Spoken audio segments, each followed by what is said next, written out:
Hi and welcome to Zen with VR. I'm Supriya, the co-founder of ZenFinder and your host for today.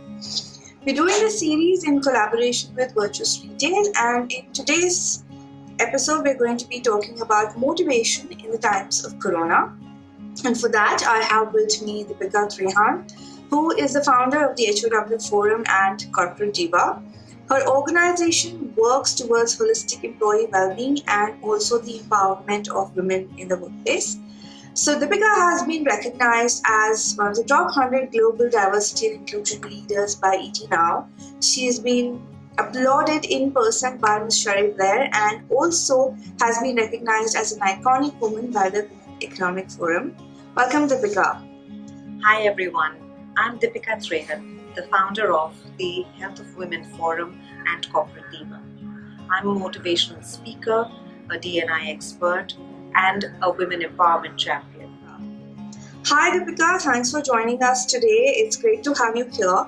So my first question to you is, of course, about motivation. In the present scenario, a lot of us have found ourselves, working from home. There's a lot of pressure around social distancing and, this whole feeling of being cooped up that's coming up.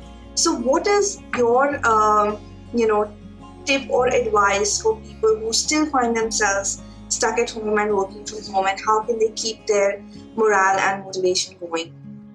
Given the current scenario of COVID and the lockdown, work from home has become a new norm. Yes, initially it was, a relief, and we were, quite happy with the fact that we are not traveling anymore in peak traffic for hours to reach our work and all of that. But of late, it has started becoming a little overwhelming for all of us, because work from home demands us to be available most of the times when, which were not the scheduled times of work probably.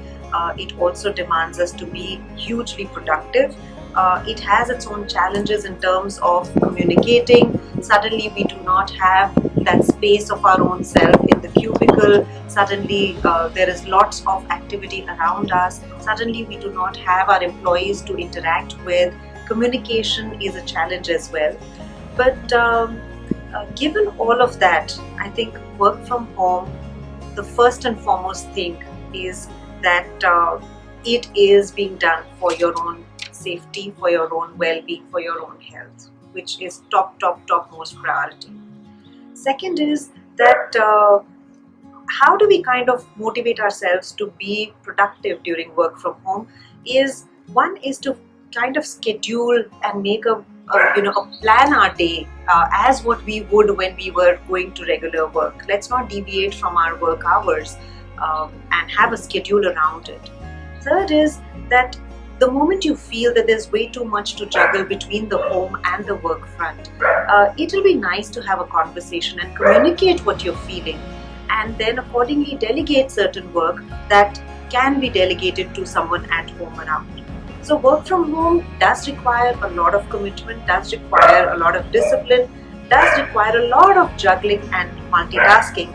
But at the end of the day, we're in it for a better reason and we'll come out of it stronger. So stay strong and stay motivated, and just take it as there is light at the end of the tunnel. We're just on our way out.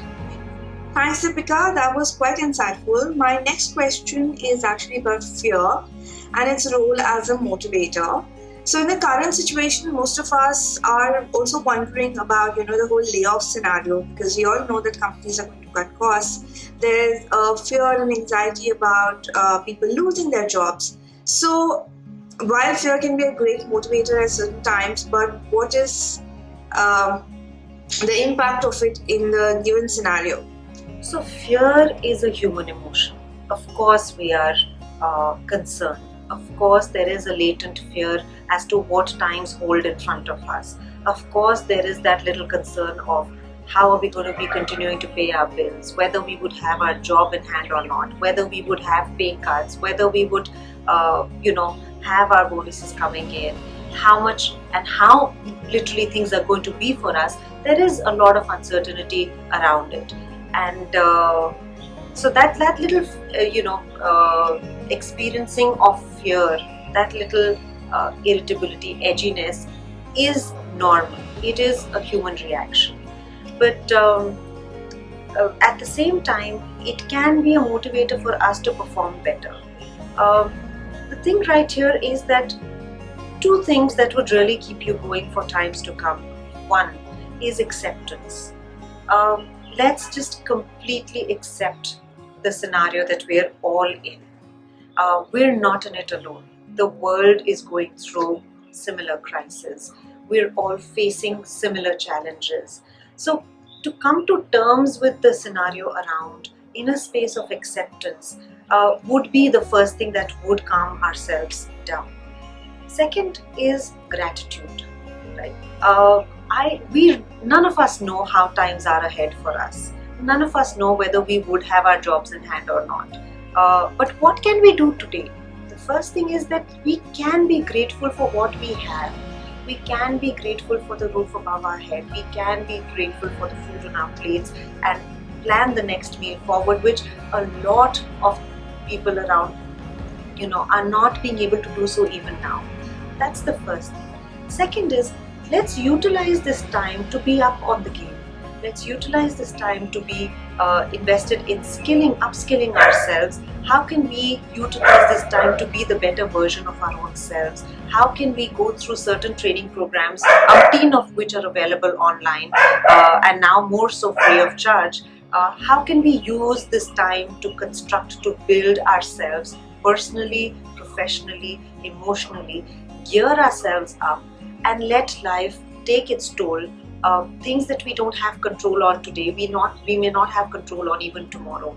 But what we do have control on today, let's do the best in that. Exercise the best in terms of maintaining that mental health, maintaining that readiness to embrace what's lined up and in store, being a little cautious about the steps that we're taking forward, and staying as much as possible in tune with what our work demands, what we can foresee, and do a bit of a planning for self for the near future. So yes, dear friends, fear and concern is inevitable given the indefinite scenario ahead, but let's make the best of what we have in hand rather than fret on what is yet to come. Great, thanks. My final question is about you, honestly, and how have you dealt with adversities and difficult situations in the past? And around that, what is the advice you would have for our viewers? Well, of course, who said life is a bed of roses? I have been through challenging situations, personally, professionally. Things have not been easy. Being an entrepreneur, being a wellness coach, there have been spots of highs and lows, of ups and downs. But what really has got me through to the person that I am today and given me that strength is one, faith in the fact that things are happening for a reason and you will come out of it stronger and better. Second is patience. I love this quote called "Give time some time." Providence has its own schedule, its own timing to make things happen for you. Keep going, keep following that path of growing and picking yourself up. Leave the time to time. Things will happen at their own pace, at their own time. Third is perseverance. Never ever give up on yourself first, and never give up on no matter what. What goes up comes down. What comes down has to climb its way up, and that's how life is. I know it's a cliche, but even if you look at your ECG, the heartbeat does go up and down to stay alive. So life will go up and down to stay alive, but have faith, keep that hope alive, work on your self-belief, persevere, and be patient. And to end with, I'd like to say that life is always WIP, which is work in progress. It may require perseverance, it may require patience, and all of that, but life is and should be work in progress until it is RIP. So take good care of yourselves, stay safe, stay healthy. Being overwhelmed, having fear is normal, is natural, but we will all come out of it, and this time much, much stronger than we thought ourselves to be. Thank you, Deepika. That was really quite insightful. It was great having you here. For all the viewers, thank you for watching, and there are a few more episodes coming up in the series, so please stay tuned and follow this hashtag for staying updated. Thank you.